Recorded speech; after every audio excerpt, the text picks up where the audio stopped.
여보, 이것 좀 봐봐. 뭔데? 그 여자가 소송을 걸었다. 뭐?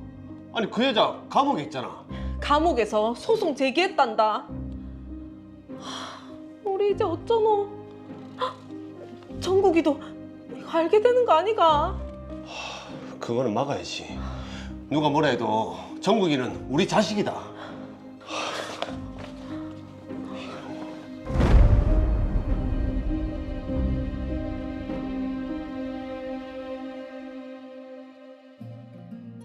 사실 저희는 난임 부부였습니다.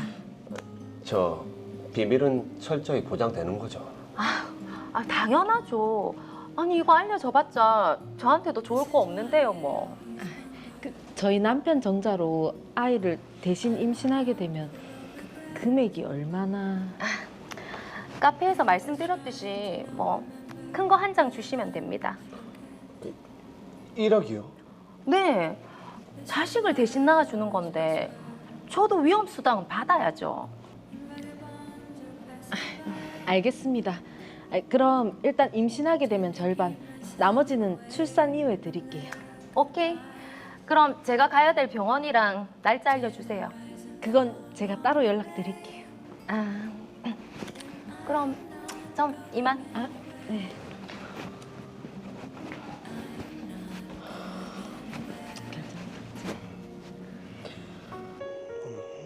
그렇게 저희는 대리모를 통해 아이를 낳았고 시험관 시술로 우리 아들 정국이가 태어났습니다. 약속대로 저희는 1억 원을 모두 지급했고 아들의 출생신고를 마치고 제 친자식으로 키워왔습니다. 그런데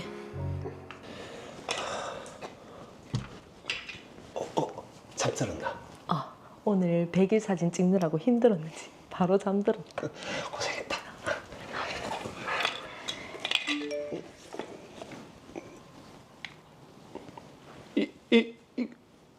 왜?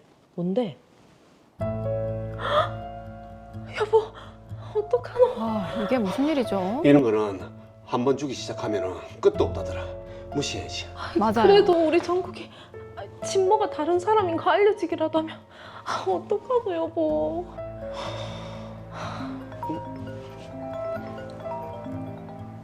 모르는 번호인데. 받아봐라. 여보세요? 문자 받았죠? 이번 주 토요일까지 돈 500 준비해서 만납시다. 아니 그때 돈 다 줬잖아요. 이제 와서 왜 또 일합니까? 자식을 대신 낳아줬는데 한 번으로 끝나면 이상하지. 그리고 자식 낳아준 엄마로서 권리 있잖아.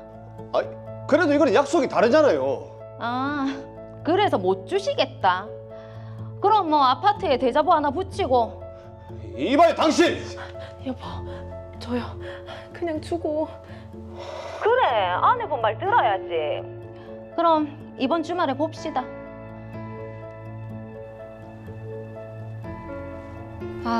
이게 시작일 것 같은데요.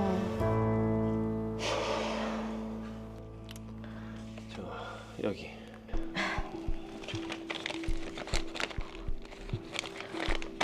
진작 이렇게 나왔어야지. 땡큐. 지난번에 마지막이라더니 벌써 이게 몇 번째입니까? 그거야 내 맘이지. 이번에 진짜 안 되겠습니다. 각서 하나 쓰시죠. 무슨 각서? 전국이 친권 포기하고 저희한테 입양시킨다는 각서요. 그거?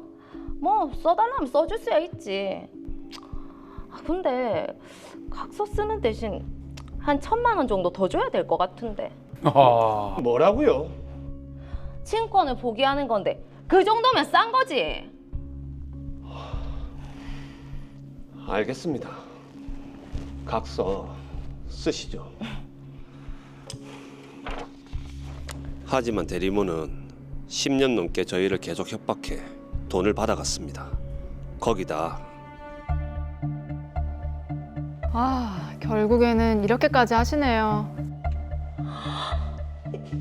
이게 뭐고? 이 여자가 진짜.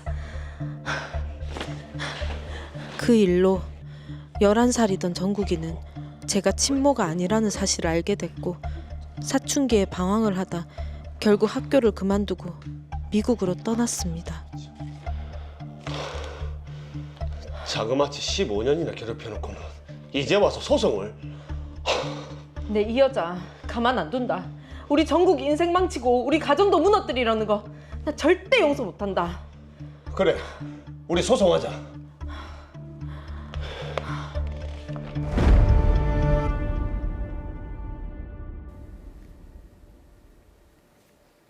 네, 자 우선에 지금 대리모 계약을 이제 맺었는데요. 자 이나리 변호사님 궁금한 게 실제로 이런 일이 많이 발생하나요? 네. 기혼 부부의 난임과 불임 문제가 나날이 심각해지면서 아이가 필요한 부부와 금전이 필요한 대리모 사이에 체결하는 대리모 계약은 우리나라뿐만 아니라 전 세계적인 문제가 되고 있습니다. 네. 우리나라의 경우 생명윤리 및 안전에 관한 법률 제23조 제3항에서 누구든지 금전, 재산상의 이익 또는 그 밖의 반대급부를 조건으로 배아나 난자 또는 정자를 제공 또는 이용하거나 이를 유인하거나 알선하여서는 아니 된다라고 규정하고 있고 이를 위반할 시 3년 이하의 징역으로 처벌될 수 있습니다. 네. 자 사실은 저는 개인적으로 참 놀라운 사건인데. 그렇죠. 자 우선에 이 대리모 계약이 법적인 효력이 있는지부터 저희가 살펴봐야 될 것 같아요. 두 분은 어떻게 생각하시나요? 법적 효력이 있을까요? 근데 지금 네. 드라마를 보면 대리모 계약을 맺었지 않습니까? 근데 이게 이 계약이 아무리 뭐 계약은 자유롭게 한다라고 하지만 아이의 생명이 거래 대상이 된다는 거는 이건 완전히 상식에 반한 것 같거든요. 그래서 맞아요. 계약 자체가 무효가 될 것 같다는 생각이 듭니다. 저는. 저도 같은 의견인데 궁금합니다. 어떻습니까? 법적 효력이 있습니까? 네, 민법 제103조는 선량한 풍속 기타 사회질서에 위반한 사항을 내용으로 하는 법률 행위는 무효로 한다라고 규정하고 있습니다.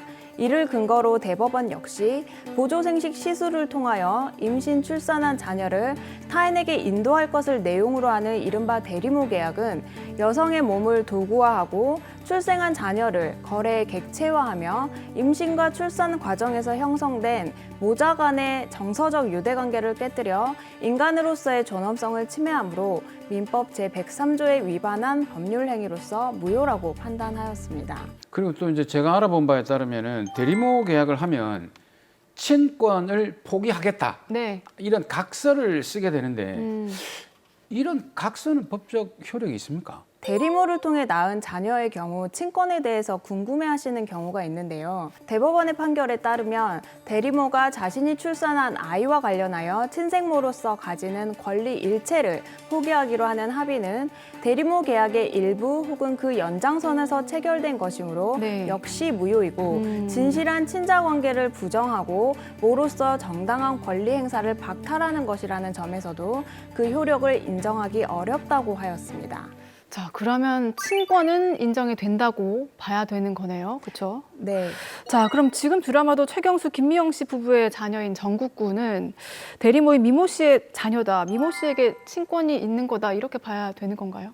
맞습니다. 원래 부자관계는 그 관계 확정을 위한 별도의 요건을 충족하는 경우에만 친자관계가 성립하는 법률적 친자관계이지만 모자관계는 임신과 출산이라는 사실에 의해서 그 관계가 명확히 결정되는 자연적 친자관계라는 것이 우리 민법에서 정하고 있는 부분입니다. 네. 그러니까 출산한 엄마 이미모 씨와 자녀인 정국군 사이에 혈연 관계가 존재한다면 무효인 대리모 계약에 의해서 출산이 이루어졌다 해도 자녀를 출산한 대리모, 즉 이미모 씨를 정국군의 엄마로 보는 것이 타당하다는 것이죠. 자, 그럼 지금 이미모 씨가 이 부부를 상대로 친생자 관계를 확인하는 지금 소송을 냈는데 그렇게 되면은 이미모 씨가 승소할 수밖에 없는 거잖아요. 그러면 이 부부 입장에서는 또 굉장히 억울하겠는데요? 네. 최경수, 김미영 씨의 상황이 너무 안타까워서 제가 사건을 좀 더 알아봤는데요. 예. 대리모 이미모 씨는 친생자 관계 존부 확인해소를 제기하면서 김미영 씨와 정국군 사이의 친생자 관계 부존재 확인 및 자신과 정국군 사이의 친생자 관계 존재 확인을 청구하였습니다. 참 여러 가지 확인도 많이 하긴 하는데 이 소송이 어떻게 판단될 것 같습니까? 유사 사례의 판단을 보면 원심에서는 친생자 관계 부존재 확인 청구를 각하했습니다. 그러니까 부모인 최경수, 김미영 씨가 정국군을 입양의 의사로 출생 신고하여 양육해 왔기 때문에 양친자 관계가 유효하게 성립했고 이를 해소해야 할 특별한 사정이 존재하지 않기 때문에 소의 이익, 그러니까 법률상 이익이 없어 부적법하다는 이유였습니다. 자, 그러면 친생자 관계 존재 확인 청구 부분은 어떻습니까? 네, 유사 사례를 대입해 보자면 대리모이기는 하지만 이미모 씨가 정국군을 출산했기 때문에 친생자 관계가 존재하는 것은 맞다고 봤습니다. 자, 그런데 지금 이미모 씨의 그동안의 좀 행적을 보면 이게 좀 최경수 씨 부부에게 돈을 뜯어낼 목적으로 좀 이런 소송을 제기한 게 아닌가 하는 강력한 의심이 들거든요. 충분히 의심이 되는 정황이기는 합니다. 네. 하지만 대리모인 이미모 씨가 부부에게 오로지 금전적 이익을 얻거나 그 밖의 목적으로 이 사건 소를 제기했다고 단정하기는 어렵다는 게 원심 법원의 판단이었습니다. 아, 원심법원 판사님 어떻게 단정할 수가 없습니까? 계속 금전적으로 요구와 협박을 일삼았는데 최경수 씨가 이 원심 판단을 받아들이면 안 될 것 같은데 대법원까지 가야 안 되겠습니까? 이 정도면? 네, 제 생각도 마찬가지입니다. 유사 사례에서도 친생자 관계 존재 확인 호소에 대해서 상고를 했고 대법원의 판단을 받았습니다. 자, 지금 보면 대법원 판단이 어느 때보다 좀 중요한 사건인 것 같은데 어떻게 판단하셨을까요? 네, 대법원도 친생자 관계 존재 확인 해소를 통해 진실한 신분 관계를 귀속시키는 것이 오히려 자녀의 복리에 현저히 반하게 되는 특별한 사정이 있다면 친생자 관계 존재 확인 해소도 예외적으로 소권 남용에 해당하여 허용되지 않을 수 있다고 봤습니다. 자, 그러면 그런 내용에 비춰볼 때 지금 이 드라마 사례의 경우에도 대리모인 이미모 씨의 청구가 받아들여지지 않을 수도 있겠네요. 맞습니다. 자녀의 복리에 현저하게 반하게 되는지 여부는 여러 가지 요소들을 따져봐야겠지만 이미모 씨는 대리 출산 사실을 악용하여 장기간 부부로부터 거액의 돈을 받았습니다. 네. 또한 아무런 잘못이 없는 정국군은 출생의 비밀이 폭로되면서 극심한 고통과 충격을 겪고 우리나라에서 정상적인 생활을 유지할 수 없게 되었습니다. 이러한 사정을 참작한다면 소권 남용이라 판단될 가능성이 있다고 할 것입니다. 그러면 소권 남용이라고 판단이 되면 어떻게 이 사건은 원심으로 다시 돌아가게 되는 겁니까?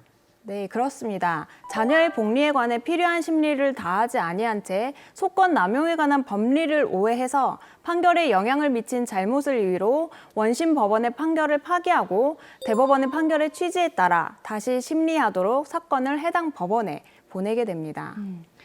자, 저는 정말 궁금한 게 오늘 이 사건처럼 정말 출생의 비밀 같은 이런 걸 이유로 이렇게 친족 관계를 다투는 사건이 많이 있나요? 네, 꽤 있습니다. 아, 그래요? 네, 2004년에 판결한 사건이 있는데요. 아버지가 내연녀와의 사이에서 출생한 자녀를 법률상 배우자와의 사이에서 낳은 아들로 출생 신고를 했던 사건입니다. 이후 내연녀가 실제로 양육하는 등 별다른 왕래가 없다가 점차 관계가 호전되던 중에 아버지가 사망을 했고요. 약 10년이 지나서 아버지 친척들과 가업 분쟁이 발생하면서 아버지의 친동생들이 아버지와 아들 사이에 친생자 관계가 존재하지 않는다는 취지로 소를 제기한 사건이 있었습니다. 자, 그 사건의 결론이 궁금한데 어떻게 났습니까?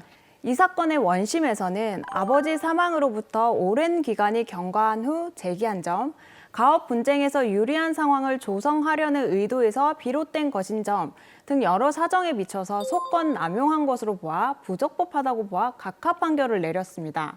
그런데 대법원은 친생자 관계 부존재 확인 호소에 대해서 특별히 제소기간의 제한을 두고 있지 않고 진실한 신분관계를 확정하는 것은 법이 의도하는 정당한 행위로 소권 남용이라는 명목으로 쉽게 배척해서는 안 된다고 보아 원심을 파기하였습니다.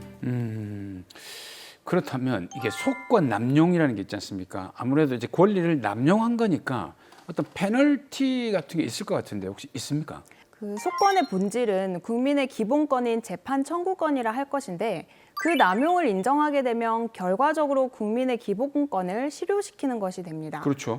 따라서 그 판단에는 신중을 기하는 것이 우리 법원의 태도라 할 것입니다. 다만 법률상 받아들여질 수 없음이 명백한 이유로 계속해서 재판을 청구하는 경우에는 소권의 남용으로 규제될 수 있습니다. 2023년 4월 신설되어 현재 시행 중인 민사소송법 제219조의 2에 따르면 항소권을 포함한 소권 남용에 대한 제재로 500만 원 이하의 과태료에 처해질 수 있게 되었습니다. 네, 자, 이 사건 정리를 해보겠습니다. 대리모와 관계를 맺은 이후에 무려 10년 동안 정말 엄청난 고통을 겪으면서 살아오셨을 최경수 씨 부부에게도 마지막으로 한마디 더 해주시죠. 대리모 계약이라는 민감한 현실 앞에서도 법은 결국 아이의 복리를 가장 우선에 둡니다. 지금이라도 전국군이 상처를 치유받고 자신의 정체성을 회복할 수 있도록 어른들의 책임 있는 선택이 필요할 때입니다.